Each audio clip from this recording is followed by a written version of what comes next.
But आज है 2 सितंबर 2024। Gravitation के चैप्टर को हम कंप्लीट करने जा रहे हैं, ख़त्म करने जा रहे हैं। और ग्रेविटेशनल के चैप्टर को ख़त्म करने में एक बात को अभी क्लास की रिकॉर्डिंग से पहले अलीज़ा ने हाईलाइट किया है, और अलीज़ा की उस बात को अभी जब मैं गौर करता हूँ तो मुझे भी ये बात समझ में आती है। क्या समझ में आती है, ज़रा गौर से सुनिए।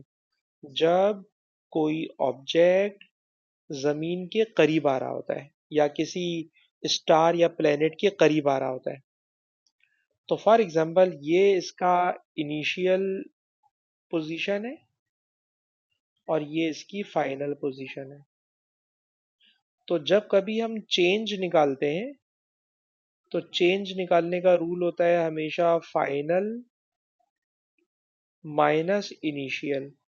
रूल तो ये होता है, लेकिन क्योंकि ग्रेविटेशनल पोटेंशियल एनर्जी के फॉर्मूले में माइनस आता है, माइनस आ रहा है, और जब माइनस आ रहा है तो अगर मैं माइनस के साथ लिखूंगा तो ये और कॉम्प्लिकेशन करेगा। तो मैंने माइनस के बजाय आपको सारे क्वेश्चन ग्रेविटेशनल पोटेंशियल एनर्जी में बाहर प्लस लिखवाया है और इस माइनस को अंदर भेज दिया। जो माइनस फॉर्मूले का होता है उसको अंदर भेज दिया। जब मैं उसको अंदर भेजूंगा तो जाहिर सी बात है फाइनल और इनिशियल उल्टे हो जाएंगे, और फाइनल और इनिशियल उल्टे होने का मतलब पहले आ जाएगी इनिशियल पोजीशन और फिर आएगी फाइनल पोजीशन। ठीक है जनाब। तो अलीजा बेटा, आपकी ने जो बात हाईलाइट की है बिल्कुल सही है। हाँ बेटा बोलिए।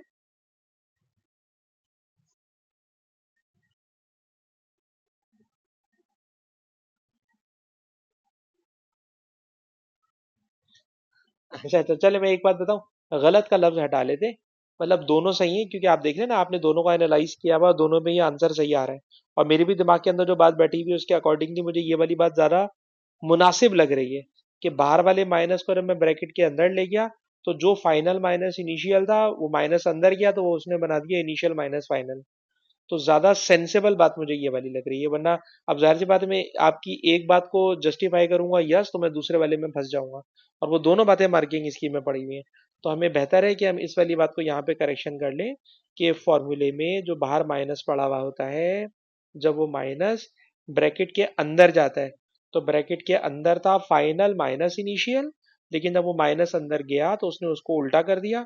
और उल्टा करके अब हम जहन में रखेंगे कि हमें पहले लिखना चाहिए इनिशियल पोजीशन वाला डिस्टेंस और बाद में लिखना चाहिए फाइनल पोजीशन वाला डिस्टेंस। ठीक है।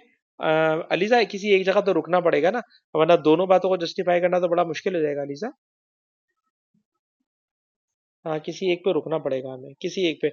और दोनों में गलत नहीं होगा, क्योंकि इस तरह के क्वेश्चन के अंदर आप देखोगे कि यूजुअली वो मार्किंग स्कीम के अंदर ना ब्रैकेट में माइनस बना देते हैं। ब्रैकेट वाले माइनस का मतलब होता है बच्चा बना देगा तो भी ठीक है, और नहीं बनाएगा तब भी वो जाने देगा, उस माइनस के ऊपर कोई नंबर कटने वाला नहीं।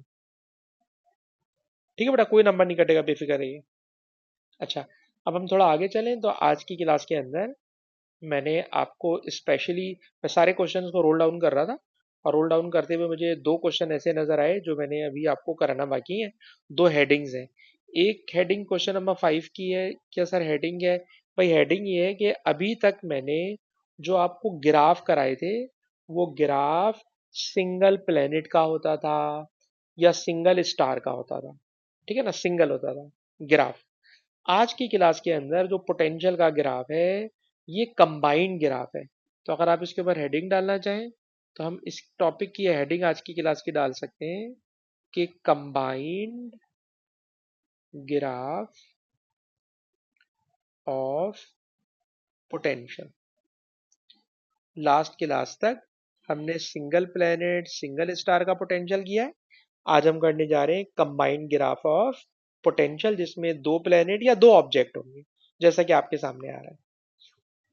इस क्वेश्चन में जो सबसे पहला पार्ट उसने पूछा है, पहले तो जरा उस पार्ट को देख लीजिए। इस पार्ट को पहले मुझे एक ब्लैंक पेज पे समझाना होगा, और समझाने के बाद फिर मैं इस क्वेश्चन को आपके सामने प्रॉपर वे में एक्सप्लेन कर सकूंगा। क्वेश्चन बेटा ये है कि state the relationship between gravitational potential and gravitational field strength. Gravitational potential और ग्रेविटेशनल फील्ड स्ट्रेंथ का रिलेशन बताइए। ये दोनों बराबर नहीं है, दोनों बराबर नहीं है, दोनों का क्या बताना है, रिलेशन बताना है। सर रिलेशन बताने के लिए मेरा मशवरा आपको ये होगा कि आप इन दोनों को ना डिवाइड कर दें। रिलेशन बनाने के लिए आप इन दोनों को डिवाइड कर दें। जब आप डिवाइड करोगे तो ऊपर मैं लिख रहा हूँ ग्रेविटेशनल पोटेंशियल का फॉर्मूला, नीचे लिख रहा हूँ बेटा मैं ई का फॉर्मूला। जब मैंने दोनों के फार्मूले लिखे, एग्जाम में डेरिवेशन करनी नहीं है, आपको समझाने के लिए कर रहा हूँ, minus G M divided by R, ठीक है जनाब, ये ग्रेविटेशनल पोटेंशियल का फार्मूला होता है। अच्छा, नीचे gravitational field strength, gravitational field strength को स्मॉल जी से डिनोट करते हैं, और ग्रेविटेशनल फील्ड स्ट्रेंथ का फॉर्मूला होता है minus G M upon R square, ठीक है ना। दोनों को सॉरी, मैं जी में माइनस नहीं आएगा, सॉरी जी में माइनस नहीं आएगा, तो मैं दोनों का रिलेशन ड्राइव करना चाह रहा हूँ। और ये डेरिवेशन पेपर में आती नहीं है, आपको मैं डायरेक्ट भी रटवा सकता हूँ, लेकिन मुझे बेहतर लगा कि मैं आपको पहले समझा दूं, ठीक है। आयशा ने बेटा क्लास ज्वाइन किया, आयशा बेटा बिल्कुल हम अभी भी क्लास शुरू कर रहे हैं, क्वेश्चन नंबर 5 कर रहे हैं। क्वेश्चन नंबर 5 बेटा ये है कि ग्रेविटेशनल पोटेंशियल और ग्रेविटेशनल फील्ड स्ट्रेंथ में क्या रिलेशन है। उस रिलेशन को ड्राइव करने के लिए मैंने किया यह है कि इन दोनों को एक दूसरे से डिवाइड करा रहा हूं, दोनों के फार्मूलाज को। तो बताइए, ग्रेविटेशनल पोटेंशियल का फार्मूला होता है minus G M divided by R, और ग्रेविटेशनल फील्ड स्ट्रेंथ का फार्मूला होता है G M divided by R square. अब आप अगर इसको सिंप्लीफाई करते हो तो जी से जी कटेगा, एम से एम कटेगा, आर से आर स्क्वायर कटेगा, नीचे आ रहा है 1/r। बेटा ये जो नीचे वाला 1/r है, ये 1/r ऊपर आकर बन जाएगा सिर्फ आर, ठीक है ना, अभी आगे बन गया सिर्फ आर।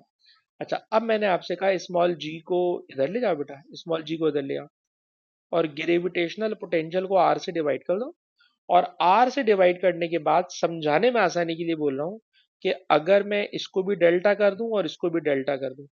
सर आप डेल्टा क्यों कर रहे हैं, मैं डेल्टा करने की वजह भी बता रहा हूँ। अगर आप दोनों को डेल्टा कर दो तो डेल्टा अपॉन डेल्टा आर, जो बच्चे मैथमेटिक्स पढ़ते हैं ना, तो डेल्टा को कैलकुलस में, मैथमेटिक्स में, डिफरेंशिएशन में डी अपॉन डी एक्स लिख देते हैं। डेल्टा अपॉन डेल्टा आर को मैथमेटिक्स वाले डी अपॉन डी एक्स लिख देते हैं।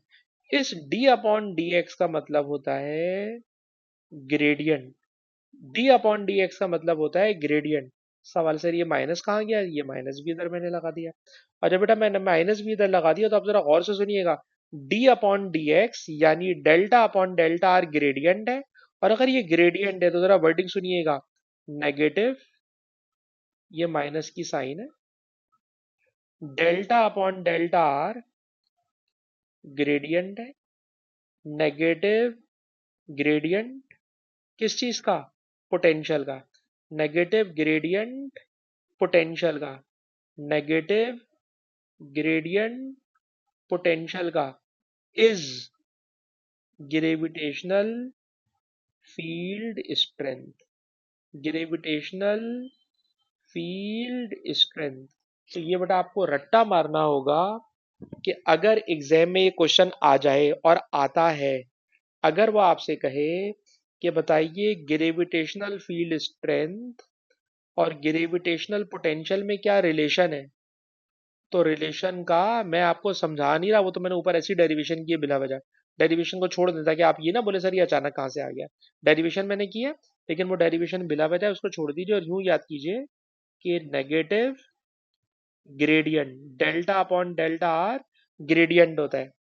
तो ये बेटा क्या बन गया, ये बन गया माइनस का मतलब negative, delta upon delta R का मतलब gradient, negative gradient of gravitational potential, negative gradient of gravitational potential is gravitational field strength. ये आपको रट्टा मारना है, negative gradient of gravitational potential is gravitational field strength. अब आप जरा बराबर में मार्किंग स्कीम की जो मैंने कॉपी पेस्ट मारा वो पढ़िए। तो उसमें लिखा हुआ है कि gravitational field strength equals to gravitational potential gradient with minus sign. उस माइनस साइन को मैंने नेगेटिव की फॉर्म में लिख दिया। इसका रट्टा मारना है। अब आप बोलेंगे सर मैं रट्टा तो मार लूंगा, चले ठीक है एग्जाम में लिखना है, पर इसका कोई मतलब भी तो मुझे बताएं।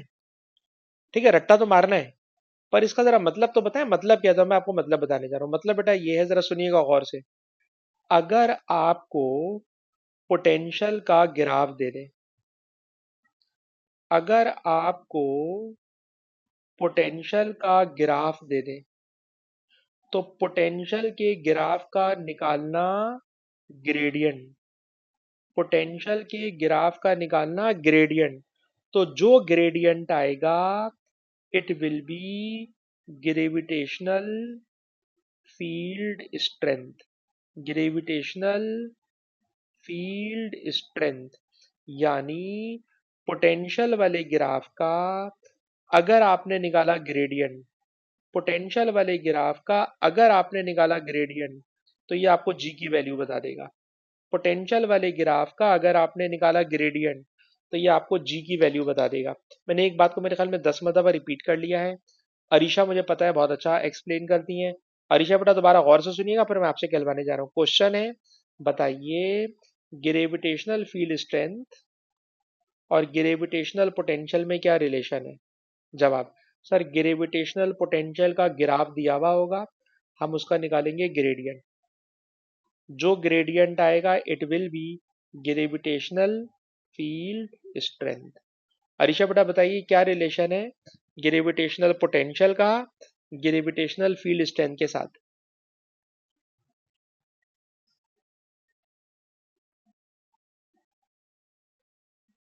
बिल्कुल, वो हमें बता देगा ग्रेविटेशनल फील्ड स्ट्रेंथ बता देगा। ठीक है जी। एक बात तो ये नॉलेज जहन में रखनी है। अब इसी नॉलेज को मैं बराबर वाले पेज पे लेके जा रहा हूँ और यूज करने जा रहा हूँ। इस नॉलेज को, सेम नॉलेज को यूज करने जा रहा हूँ। क्या नॉलेज है सर? नॉलेज ये हमें ग्राफ दिया हुआ है। ठीक है ना, ये ग्राफ दिया हुआ है। इस ग्राफ में अगर मैं आपसे कहूं, अगर मैं आपसे कहूं कि आप इस वाले पॉइंट पर इस ग्राफ का ग्रेडियंट निकालें, ग्रेडियंट निकालें, तो ये पोटेंशियल का ग्राफ है और कर्व है, इसलिए मैंने एक सर्टेन पॉइंट पे कहा जरा इसका ग्रेडियंट निकाले। तो ग्रेडियंट निकालने के लिए आप कहेंगे सर हमें अगर इसका ग्रेडियंट निकालना है ना, तो ग्रेडियंट निकालने के लिए हमें इसके ऊपर बनाना पड़ेगा टेंजेंट। जब आप टेंजेंट बनाओगे तो गौर कीजिएगा ये टेंजेंट एक्स एक्सिस के पैरेलल है। और बताइए जो टेंजेंट एक्स एक्सिस के पैरेलल होता है, इसका मतलब होता है कि इसका ग्रेडियंट जीरो है। और अभी मैंने आपको बताया कि पोटेंशियल वाले ग्राफ का जो ग्रेडियंट होता है वो ग्रेविटेशनल फील्ड स्ट्रेंथ होती है।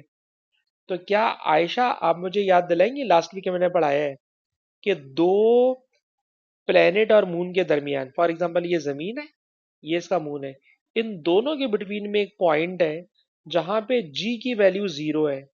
आप बताएंगे जहां जी की वैल्यू जीरो होती है उस पॉइंट को कहते क्या है? नल पॉइंट कहते हैं। तो ये पॉइंट कहलाता है नल पॉइंट, ये पॉइंट कहलाता है नल पॉइंट। ठीक है, एक बात तो ये हो गई, ये नल पॉइंट है। इस नल पॉइंट को लेके एक दिन अलीजा ने एक सवाल किया था और मैंने कहा था कि मेरे जहन में इसका आंसर तो है, लेकिन मेरे पास इतनी अच्छी वर्डिंग नहीं है, तो मैंने कहा था मैं अभी नहीं समझा रहा। लेकिन फिर मैंने बाद में उसको एनालाइज करके अच्छी सी वर्डिंग बना के रखी है अलीजा आपके लिए। तो जरा सुनिए, ये सिर्फ अलीजा को समझा रहा हूँ, बाकी बच्चे समझने की कोशिश नहीं करना भाई। सर ये प्लेनेट है, सर ये मून है, इन दोनों के बिटवीन में ग्रेविटेशनल फोर्स दोनों एक दूसरे पे बराबर लगा रहे होते हैं। दोनों एक्शन रिएक्शन फोर्स है ना बेटा, जो अलीजा ने कहा था, सर एक्शन रिएक्शन फोर्स दोनों पे बराबर है, दोनों की एक्शन रिएक्शन फोर्स बराबर है। पर उस एक्शन रिएक्शन फोर्स की वजह से पैदा होता है एक्सिलरेशन। उस फोर्स की वजह से जो एक्सिलरेशन पैदा होता है उसको बोलते हैं जी। तो इस जगह पर दोनों की फोर्स बराबर और एक दूसरे को कैंसिल नहीं कर रही, बल्कि बताना चाह रहा हूं कि यहां से अगर मैं थ्रो करूं तो लेफ्ट साइड पर एक्सेलरेशन होगा, राइट इसी तरह यहीं से रिलीज करूं तो राइट साइड पे एक्सेलरेशन होगा। लेकिन इस जगह पर दोनों के एक्सेलरेशन एक दूसरे को कैंसिल कर देंगे, और अगर मैं यहाँ किसी ऑब्जेक्ट को छोड़ूंगा ना, तो ना वो लेफ्ट पे एक्सेलरेट होगा, ना वो राइट पे एक्सेलरेट होगा। ग्रेविटेशनल फोर्स लेफ्ट और राइट दोनों प्लेनेट और मून एक दूसरे पे बराबर लगा रहे हैं। पर हम ये नहीं कह रहे कि फोर्सेस ने एक दूसरे को कैंसिल कर दिया। हम आपको बता रहे हैं कि जमीन का एक्सेलरेशन ड्यू टू ग्रेविटी और चांद का एक्सेलरेशन ड्यू टू ग्रेविटी, दोनों के एक्सेलरेशन एक दूसरे को कैंसिल कर रहे हैं। और वहां किसी ऑब्जेक्ट को छोड़ोगे तो उस ऑब्जेक्ट पे जो फोर्स लग रही है, तो वो हम कहते हैं ना दोनों की फोर्सेस बराबर है। तो जमीन चांद पर और चांद जमीन पे जो फोर्स लगा रहा है वो बराबर है। लेकिन इन दोनों के बिटवीन में मैं एक 1 kg का पत्थर लेके घूम रहा हूँ, तो 1 kg के पत्थर पर लेफ्ट पे लगने वाली फोर्स और 1 kg के पत्थर पे राइट पे लगने वाली फोर्स, ये दोनों फोर्सेस बराबर हो जाएंगी, दोनों एक दूसरे को कैंसिल कर देंगी। इसलिए पत्थर ना लेफ्ट पे भागेगा ना राइट पे भागेगा। तो नल पॉइंट पर एक्सेलरेशन ड्यू टू ग्रेविटी दोनों का जीरो हो जाता है।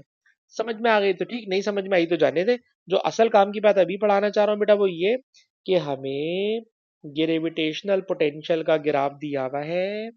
इस ग्रेविटेशनल पोटेंशियल के ग्राफ का इस ग्रेविटेशनल पोटेंशियल के ग्राफ का जो ग्रेडियंट होता है, वो ग्रेडियंट हमें जी बताता है। और मैंने जानबूझ के एक ऐसा पॉइंट पकड़ा है जहां पर ये ग्रेडियंट जीरो है। और अगर ये ग्रेडियंट जीरो है तो पक्की बात है यहाँ पर नल पॉइंट होगा। और अगर यहाँ पे नल पॉइंट होगा तो इस पॉइंट को जरा मैं मार्क कर लूं। देखिए ये जीरो है, ये वन, ये टू, ये थ्री, ये फोर, ये फाइव, ये सिक्स, ये सेवन। सातवें डिवीजन पे नल पॉइंट आया हुआ है। सातवें पॉइंट पे नल पॉइंट आया हुआ है। सर आप ये कर क्यों रहे हैं, तो जरा उसकी रीजन सुने। रीजन ये है कि हमें पोटेंशियल का ग्राफ दिया हुआ है, और पोटेंशियल का ग्राफ देकर वो बोल रहा है कि जी का ग्राफ बना के बताओ। पोटेंशियल का ग्राफ देकर वो आपसे कह रहा है कि जी का ग्राफ बना के बताओ। तो जी के ग्राफ में अगेन ये sir zero, one, two, three, four, five, six, seven. तो एक बात मैं आपके साथ पहले से डिसाइड करना चाह रहा हूं वो ये कि जिस पॉइंट को मैंने सर्कल कर दिया है, this point is null point. This point is null point. और नल पॉइंट को लेकर आपको याद होगा लास्ट वीक मैंने जमीन और चांद के दरमियान जी का ग्राफ बनाया हुआ है। जमीन और चांद के दरमियान जी का ग्राफ बनाया हुआ है। मैं आपको रटवाना चाह रहा हूं कि जब कभी प्लेनेट और मून के बिटवीन नल पॉइंट का पॉइंट आप मार्क कर लो और आपसे बोले कि दोनों का ग्राफ बना के दिखाओ, इसमें कोई न्यूमेरिकल वैल्यू नहीं डालनी। क्वेश्चन में लिखा हुआ है स्केच। स्केच का मतलब होता है just diagram is significant, diagram की shape is significant, values are not significant. तो जरा नोट कीजिएगा कि इस क्वेश्चन में लेफ्ट साइड के ऊपर एक बड़ा प्लेनेट है, राइट साइड के ऊपर मून है। तो जनाब बड़े प्लेनेट की ग्रेविटी ज्यादा होगी, मून की ग्रेविटी कम होगी। तो आप देखिए मैं बड़े वाले प्लेनेट के लिए जी की वैल्यू को बड़े नंबर से शुरू कर रहा हूं, और मून के लिए मैं जी की वैल्यू को एक छोटे नंबर पे फिनिश कर दूंगा। लेकिन इनके दरमियान जो ग्राफ बनेगा वो ग्राफ की शेप आपके सामने है। उस शेप को सामने रखते हुए आपसे चाहूंगा कि आप भी इस तरह का ग्राफ बना लें। आप भी इस तरह का ग्राफ बना लें। ये ग्राफ मैंने जमीन के लिए, प्लेनेट के लिए अच्छा बनाया है, लेकिन मून के लिए अच्छा नहीं बनाया था। अब मैंने अच्छा कर लिया है। अब मुझे अपने ग्राफ के अंदर कोई शक नहीं है। It is a best graph and it is a 3 mark question. It is a 3 mark question. 3 mark का क्वेश्चन है, सिर्फ शेप इंपॉर्टेंट है। और इस शेप के अंदर मैंने किस बात का ख्याल रखा है? सर आपने दो बातों का ख्याल रखा है। एक तो आपका नल पॉइंट बिल्कुल परफेक्ट होना चाहिए, नल पॉइंट परफेक्ट होना चाहिए। किसी बच्चे से पूछना चाहूंगा, बेटा इफ्रा आप मुझे बताओ ये नल पॉइंट आपको इस ग्राफ में से कैसे पता चला? बेटा इफ्रा आपको ये नल पॉइंट इस ग्राफ में से कैसे पता चला? इफ्रा।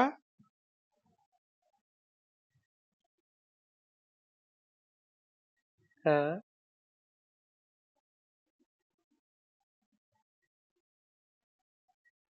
बेहतरीन।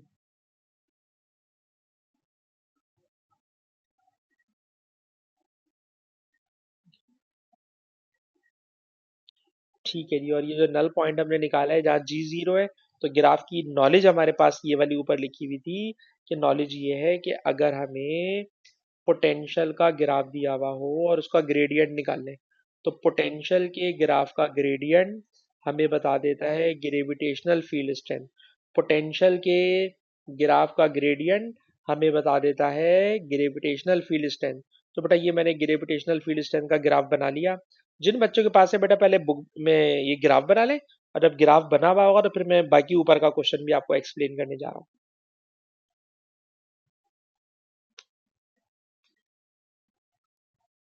जी जी जी जी जी प्लेनेट है, उस प्लेनेट के लिए हमने जी की वैल्यू को ग्रेटर रखा है क्योंकि उसका मास बहुत बड़ा मास था। और जो मून है, उस मून में हमने जी की वैल्यू को कम रखा है, मैक्सिमम वैल्यू जी की कम रखी है कि जब हम मून की सरफेस पे पहुंचेंगे तो जी की वैल्यू इतनी होगी, और जब हम उस प्लेनेट के सरफेस पे पहुंचेंगे तो जी की वैल्यू इतनी होगी। तो प्लेनेट की सरफेस पे जी की वैल्यू बड़ी होगी और मून की सरफेस पे जी की वैल्यू उसके कंपैरेटिवली छोटी होगी। हाँ बेटा अरीशा, आपने अपनी बुक में ये ग्राफ प्लॉट कर लिया, आगे चले। अच्छा जी, अब मैं ऊपर आऊंगा और ऊपर आकर क्वेश्चन में कुछ और बातें पढ़ना चाहेंगे, क्या बोल रहा है। अच्छा सर, पहला सवाल तो ये था कि बताइए पोटेंशियल और फील्ड स्ट्रेंथ में क्या रिलेशन है, वो मैंने आपको समझा दिया। अब दूसरी बात पर आइए। सर दूसरी बात जो है ना, ये तो पेपर में बार बार आती है और मैं कई दफा करा चुका हूँ, ये वाली बात मैं रिपीट करूंगा। और बेटा साइम आपसे पूछना चाहूंगा, आई होप कि आप मुझे बता देंगे। सवाल ये है कि ग्रेविटेशनल पोटेंशियल हमेशा नेगेटिव लेते हैं। ग्रेविटेशनल पोटेंशियल हमेशा नेगेटिव होता है। आप देखिए, ग्रेविटेशनल पोटेंशियल का पूरा ग्राफ नेगेटिव है। सवाल है ग्रेविटेशनल पोटेंशियल हमेशा नेगेटिव क्यों होता है। ये मैंने कई दफा पढ़ा चुका हूँ। साइम आप मुझे बता सकते हैं? बेटा साइम, ग्रेविटेशनल पोटेंशियल हमेशा नेगेटिव क्यों होता है? ग्रेविटेशनल पोटेंशियल, हाँ हाँ बेटा बोले, आपकी आवाज आ रही है, बोलिए। बेटा साइम आपकी आवाज आ रही है, बोलिए।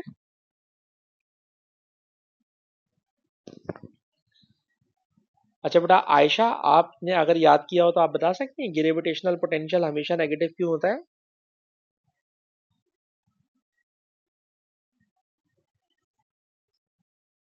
आपको याद नहीं आ रहा बेटा, हमने ग्रेविटेशनल पोटेंशियल के नेगेटिव होने की वजह कई दफा आपको पढ़ाई है। और वो हमने यूं आपको पढ़ाई है कि फॉर एग्जांपल ये हमारी जमीन है और इस जमीन का, अच्छा इससे ये सारा खराब हो जाती है, एक मिनट रुक जाए, इसको हटा देता हूँ एप्लीकेशन को। ये हमारी जमीन है और ये जमीन की फील्ड यहाँ खत्म हो रही है। जहां फील्ड खत्म हो रही होती है उस जगह को कहते हैं इन्फिनिटी। जहां फील्ड खत्म होती है उस जगह को कहते हैं इन्फिनिटी। तो ये जमीन, ये इन्फिनिटी। इन्फिनिटी पर पोटेंशियल जीरो होता है। यहां से शुरू करते हैं। हाँ बोले बोले, आप सही बोल रहे हैं।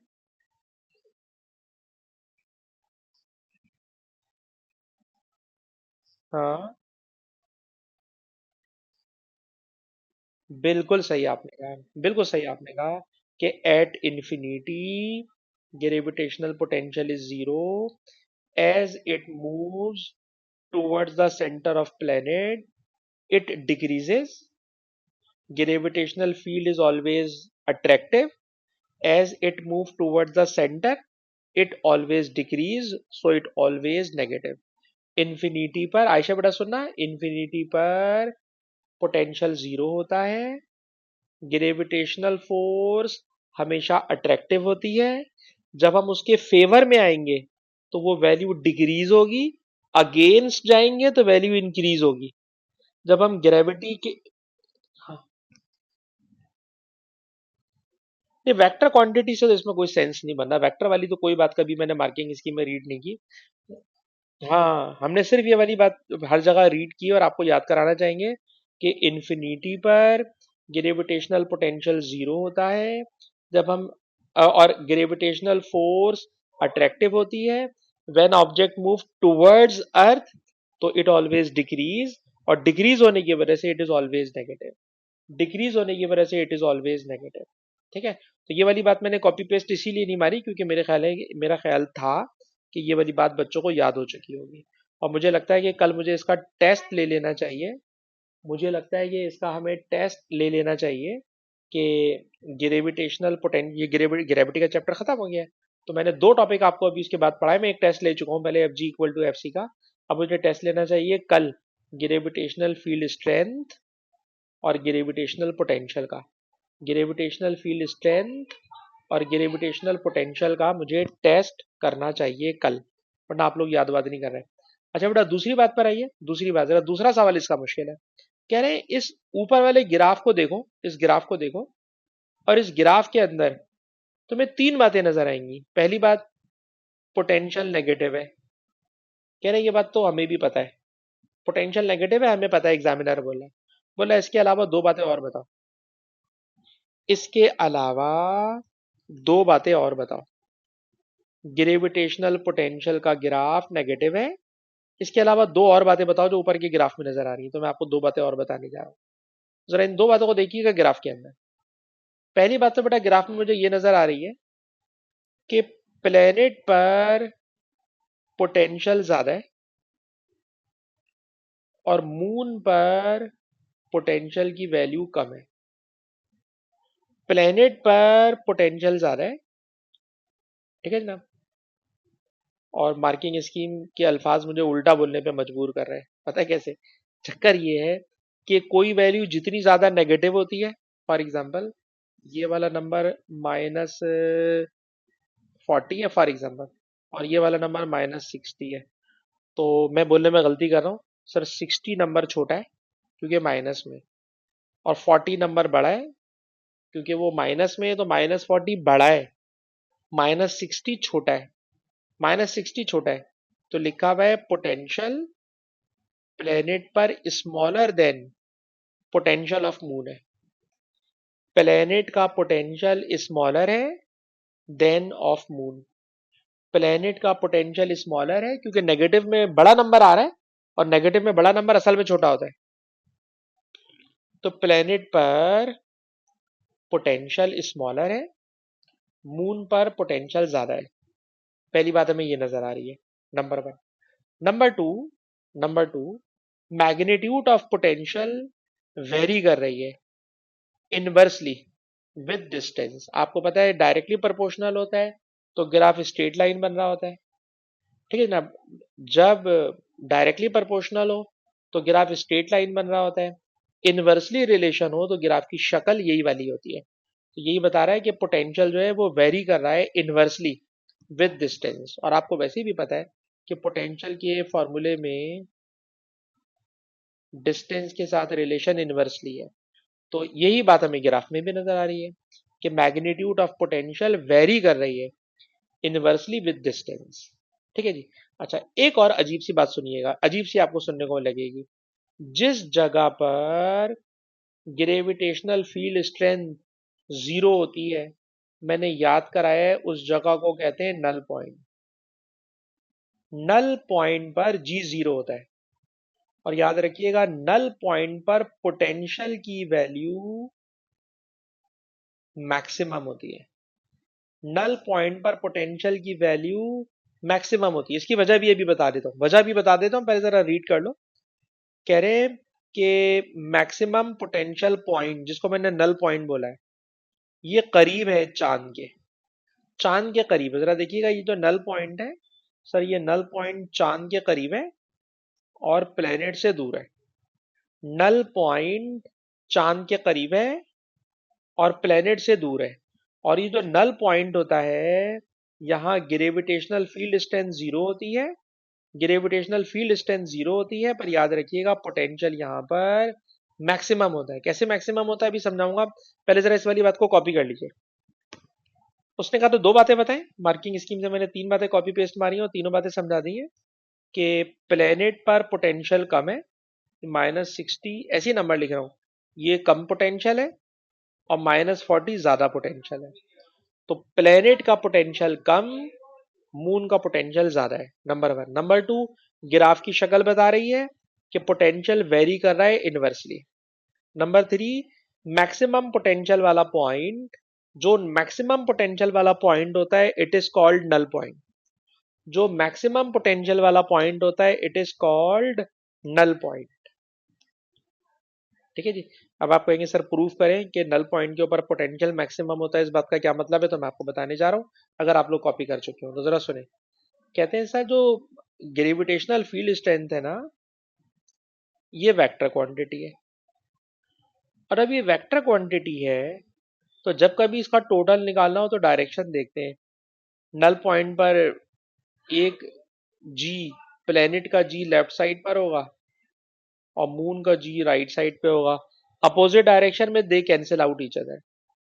लेकिन जब हम बात करते हैं पोटेंशियल की, तो potential is a scalar quantity, इसमें डायरेक्शन का कोई चक्कर होता ही नहीं है। तो प्लेनेट का पोटेंशियल -60 है फॉर एग्जाम्पल, जो भी मैंने नीचे वैल्यू लिखी थी, और मून का पोटेंशियल -40 है। तो -60 -40 दोनों को ऐड करो, क्या बन गया? -100। -60 -40 दोनों को ऐड करोगे तो टोटल बन जाएगा -100। पॉइंट मतलब प्लेनेट का पोटेंशियल और मून का पोटेंशियल, दोनों के पोटेंशियल को जब मैं टोटल करूंगा तो the value will be maximum. इस जगह पर मैक्सिमम वैल्यू आ जाएगी। आखिरी दफा रिपीट कर रहा हूं और अपनी मैं इस बात को अरीशा से सुनना चाहूंगा। बेटा जी की वैल्यू, सर जी वेक्टर क्वांटिटी है, अपोजिट डायरेक्शन में दे कैंसिल आउट ईच अदर।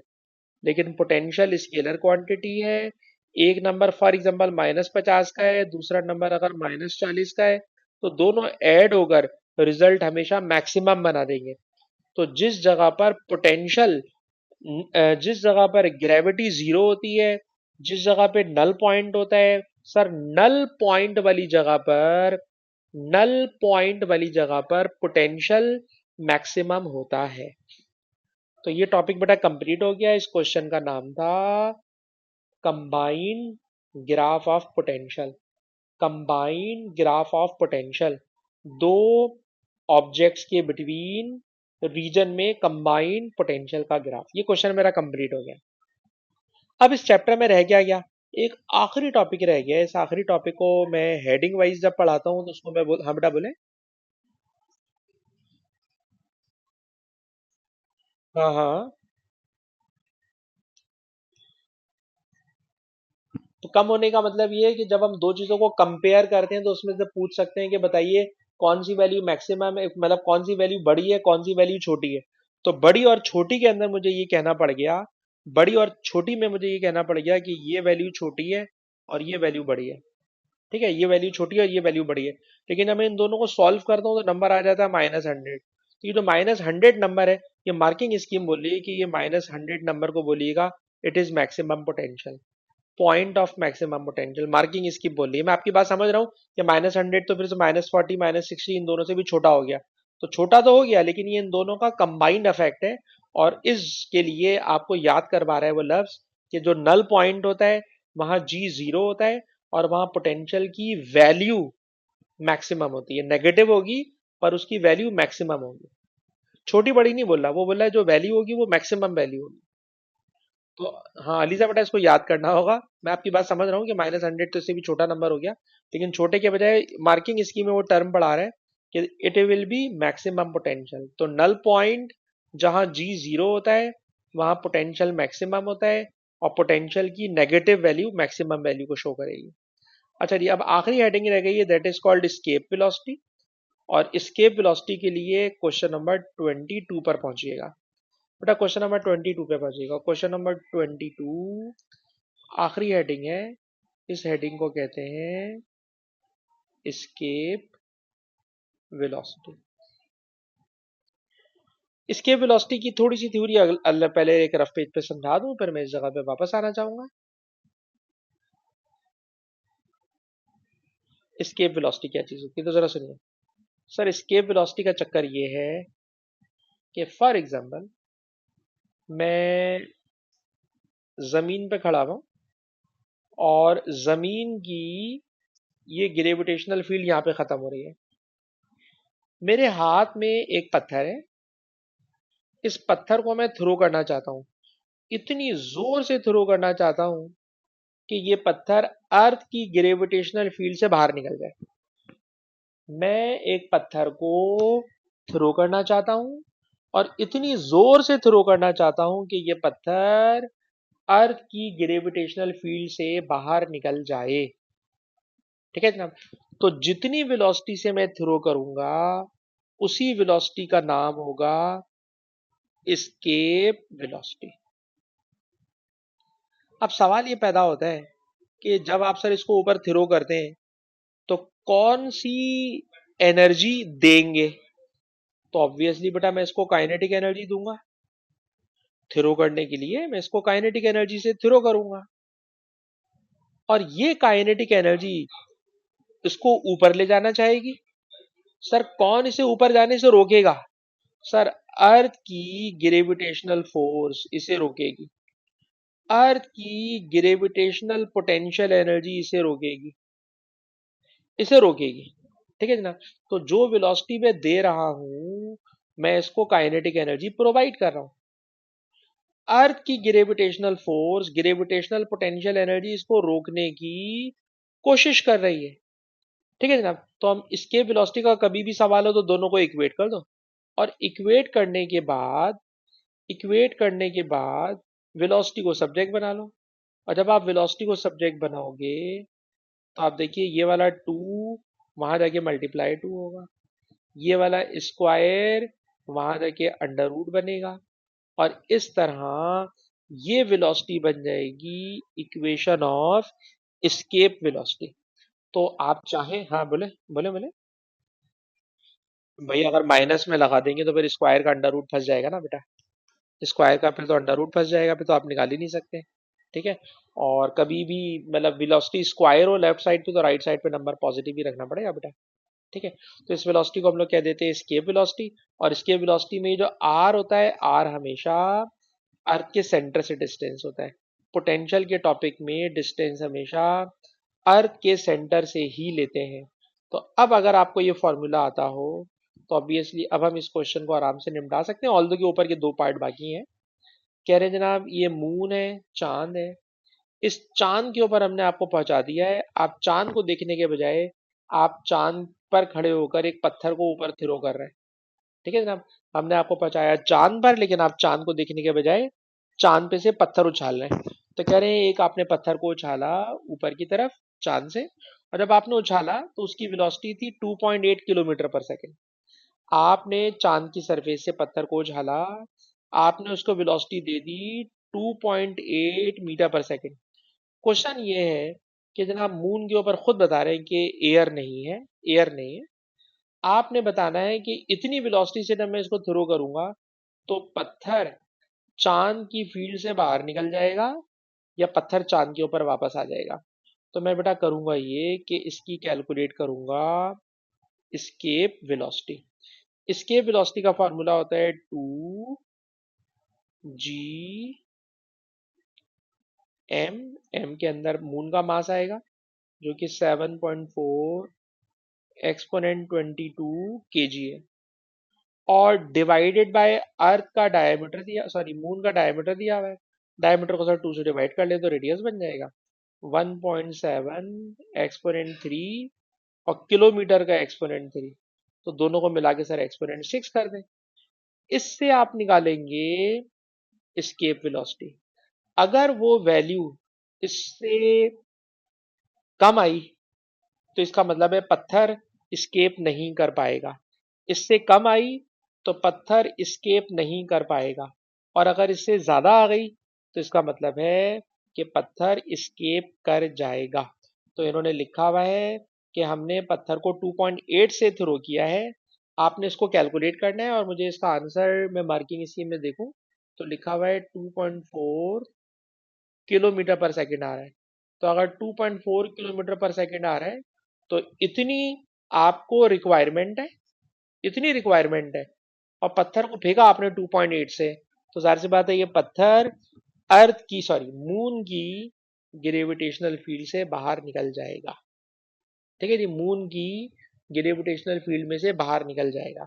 अच्छा बेटा इस रिकॉर्डिंग को मैं बंद